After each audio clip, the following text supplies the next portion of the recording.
అసలు గురుకులాల్లో జరిగిన టెండర్లపై బీఆర్ఎస్ నేత ఆర్ఎస్ ప్రవీణ్ కుమార్ చేసిన ఆరోపణలేంటో ఒకసారి చూద్దాం.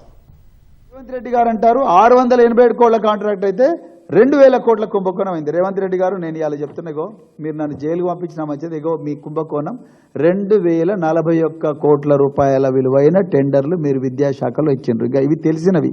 తెలవని బంకుబెడ్ల కుంభకోణం 15,000 రూపాయలు ఒక బంకర్ బెడ్ అయితే మీరు 30,000 రూపాయలకు ఒక్కొక్క బంకర్ బెడ్ కొంటున్నారు. ఆ కుంభకోణం సపరేట్.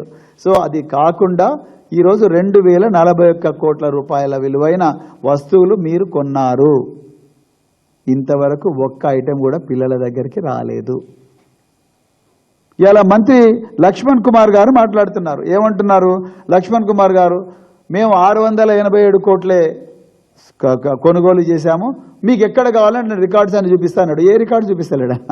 ఏమన్నంటే నేను రాజీనామా పత్రం తీసుకొని అజరుద్దీన్ లక్ష్మణ్ కుమార్ మేమిద్దరం రాజీనామా పత్రం తీసుకొచ్చి మీరు ఎక్కడ కావాలంటే అక్కడ ఇస్తాము, డిబేట్కు రండి అంటున్నారు. లక్ష్మణ్ కుమార్ గారు ఓపెన్ ఛాలెంజ్ ఇస్తున్నా మీకు క్వశ్చన్ పేపర్ ముందరనే లీక్ చేసిన మేమందరం కూడా జూలై 2వ తారీఖు నాడు 11 గంటలకు సోమాజీగూడ ప్రెస్ క్లబ్కి వస్తాం. దయచేసి రికార్డులు తీసుకొని మీ ఆఫీసర్లందరినీ తీసుకొని రండి. మీ క్వశ్చన్ పేపర్ ముందరనే లీక్ చేస్తున్నాం. మేము ప్రెస్ మీట్ పెట్టే చెప్తున్నాం మా కన్సర్న్స్ ఇవి, మీ దగ్గర ఏం సమాచారం ఉందో తీసుకురా. మేము ఓపెన్గా చెప్తున్నాం. మీ దాంట్లో ఒక గూడు పుటాన్ని జరిగింది. మీకు ఒక వ్యక్తికి ఒక గ్రూప్ ఆఫ్ వ్యక్తులకు కాంట్రాక్టులు రావాలని మీరు అనుకున్నారు. వాళ్ళ దగ్గర నుంచి మీరు దొడ్డిదారిన కమిషన్ తీసుకోవాలనుకున్నారు.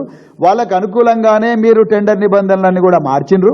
తెలంగాణ బిడ్డలకి ఎవరికి ఓపెన్గా టెండర్ రాకుండా ఇగో మఫత్లాలు డ్రగ్స్ సప్లై చేసిన చింతామణి పారుషనాథ్ అంటోనికి ట్రంక్ బాక్సులు ఇచ్చిండ్రు.